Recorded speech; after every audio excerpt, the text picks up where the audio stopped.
The story begins on a dark, stormy night. John Brennan, a college professor, was driving somewhere in a panic. On the back seat of his car lay a wounded drug dealer, the same man John had shot. How far will an otherwise ordinary college teacher go to break his wife out of prison? You'll understand when you hear his genius plan. This all started 3 years earlier when John was happily living with his wife, Laura, and their son, Luke, in a lovely home. Laura suffered from diabetes, and one morning she was taking her insulin injection when she noticed a blood stain on her jacket. She rushed to wash the jacket in the sink. Before she could finish, police forcibly burst into their home and arrested Laura on murder charges. At trial, Laura was found guilty and sentenced to life in prison. Still, there was no conclusive evidence to force the police to reopen the case. In fact, the available evidence pointed squarely at Laura. A co-worker said she'd seen Laura leave the crime scene. Blood matching the victim was found on her jacket, and the murder weapon carried her fingerprints. Seeing all this, the lawyer told John bluntly that Laura was not getting out of prison. John refused to accept that. He visited Laura in prison and told her what the lawyer had said. John's eyes were full of tears. Laura understood from his expression that there was little hope and broke down crying. Later that night, John learned that Laura had been admitted to the hospital. He rushed there, but hospital staff initially refused him access. After arguing with police officers and doctors, John was finally allowed a brief visit. He found Laura handcuffed to the bed, a bandage around her wrist. Seeing that, he knew why she had been admitted. In that instant, John made a vow. No matter what it took, he would get Laura out of prison.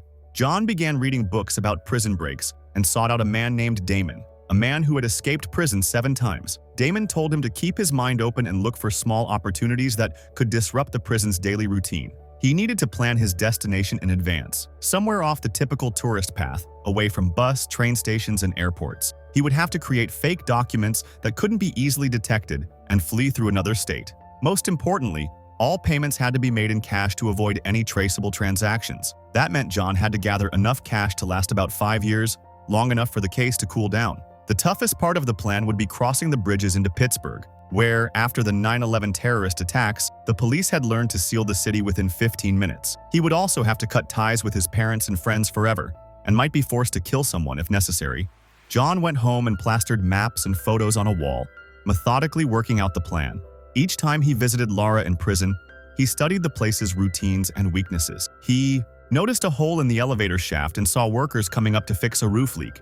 He observed which trucks stopped at the facility regularly. John became so obsessed with the plan that he studied these details even while teaching, using his laptop to dig into them. He decided to sell his house because the operation required a lot of money. To obtain fake documents, he started visiting a rough neighborhood and began buying OxyContin from a dealer. During these visits, he asked about someone who could make counterfeit passports. After many attempts, he was directed by another man to meet a dealer at a bar. There he was robbed. Some thugs stole his money. A man named Mike, who was at the bar and had witnessed the theft, noticed what happened. A few days later, John returned to the same neighborhood. 2 motorcycles chased him on the way home. When he arrived, someone knocked at his door.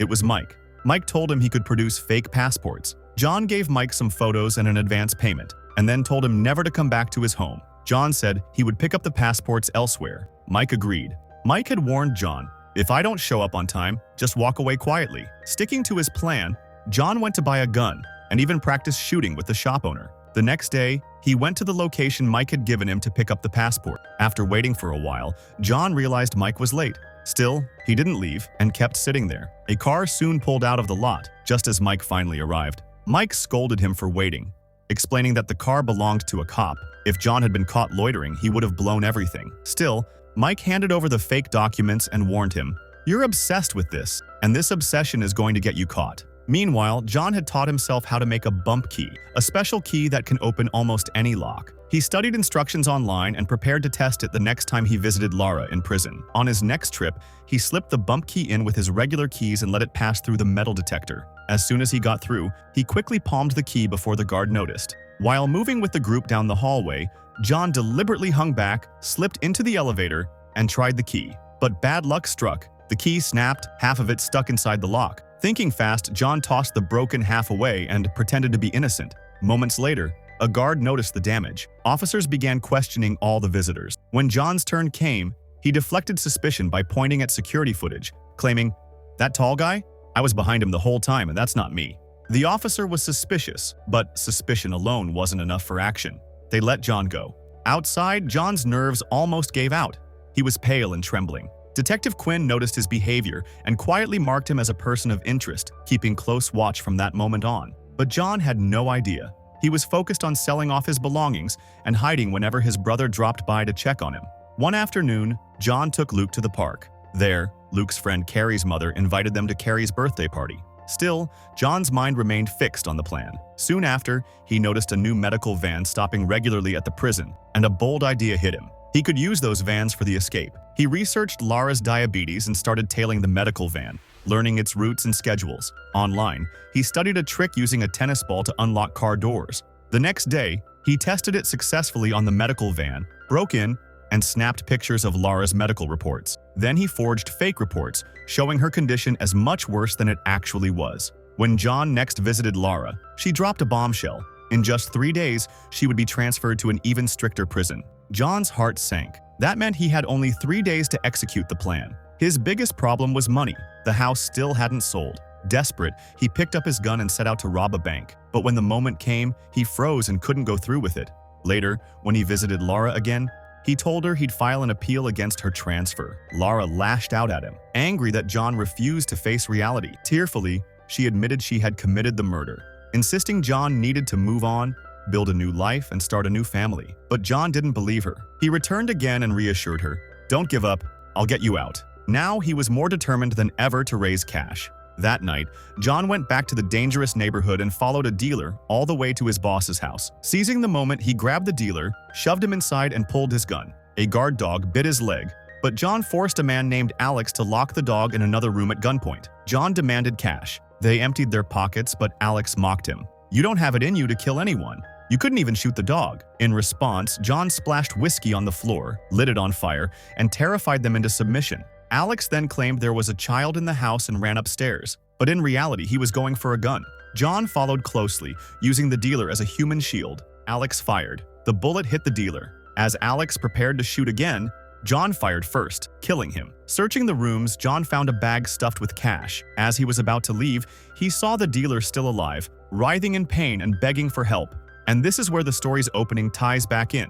John loading the badly wounded dealer into his car. Driving through the night, his taillight shattered, making him even more noticeable. He thought about taking the dealer to a hospital, but before he could decide, the man died in the car. John dumped the body at a bus stop and drove off. He headed to a parking lot where he cut through a fence as part of his plan. Meanwhile, back at Alex's house, the fire spread. Police arrived quickly, finding blood on the floor and, most importantly, fragments of a broken taillight. That night, John went to his parents' house to stay over. When his father moved John's bag, he noticed the plane tickets inside and immediately realized what John was planning. The next morning, before leaving, John asked Luke to hug his grandparents tightly, knowing deep down it was likely their last goodbye. His father embraced him with tears in his eyes, giving a painful farewell. Finally, the day of the escape had arrived. John gathered his supplies, shredded all his maps and notes, and split them into 2 separate trash bags. Then he headed to the Madison Center, cut the phone lines, and slipped into a medical van. John swapped Lara's blood samples with his forged ones, making it look like her condition was far worse. Then, he dropped Luke off at his friend Carrie's house for her birthday party. Before leaving, he told Carrie's mom, "If I'm late, Luke has his grandparents' number in his pocket." At the hospital, doctors reviewed the falsified reports. When they tried to confirm with the lab, the phone lines were mysteriously down. Without waiting, they admitted Lara based on the alarming results. Meanwhile, police investigating the broken taillight traced it back to John's car model. Following more leads, they arrived at John's home, and there, they discovered the wall plastered with his escape plans. At the same time, detectives received word that Lara had been transferred to the hospital. Suspicion immediately fell on John, and they rushed there. But John was already ahead of them. Disguised in a doctor's coat, he slipped into Lara's room, pulled a gun on the officers, and forced them to unlock her handcuffs before tying them up. Shocked, Lara initially refused to run with him. Enraged, John snapped, "Then call your son and tell him his parents won't be coming home tonight." Realizing John was deadly serious and that the officers' lives were at risk too, Lara reluctantly agreed. She quickly put on the clothes John had brought her. Just as a nurse spotted them, they dashed into an elevator. The nurse shouted for security. John and Lara peeled off their white coats as the elevator reached the lobby, but waiting detectives were already moving in. Thinking fast, John pressed another floor button and tossed their coats near the stairwell as the elevator doors opened. The detectives, seeing the coats, assumed the pair had fled down the stairs toward the parking lot. They rushed that way, while John and Lara slipped back into the lobby and out the hospital's main doors. Crossing the street, John swapped jackets. Moments later, they blended into a crowd of baseball fans heading toward the train station. Before the detectives could catch up, John and Lara boarded a train. But danger wasn't over. John knew police would be waiting at the next station. So, without hesitation, he pulled the emergency brake. When the train screeched to a halt, he and Lara jumped off. By sheer luck, they were near the same parking lot where John had cut through a fence earlier. They slipped inside, reached John's stashed car, and sped away, crossing the first bridge just in time before the city could be sealed off. Next, they had to pick up Luke, but John realized he'd overlooked a small detail. When they got to Carrie's house, Luke wasn't there. The party had been at the zoo, and the kids hadn't returned yet. Meanwhile, police searching John's neighborhood discovered trash bags with shredded documents. Piecing them together, they found a photo of Haiti, leading them to believe John planned to flee there. Back on the road, John raced toward the zoo, but suddenly veered away. He told Lara they couldn't risk going after Luke. The roads would be sealed any minute. "We'll leave him with your parents for now. Once things cool down, we'll come back for him," he insisted. But Lara refused. She would never abandon her son.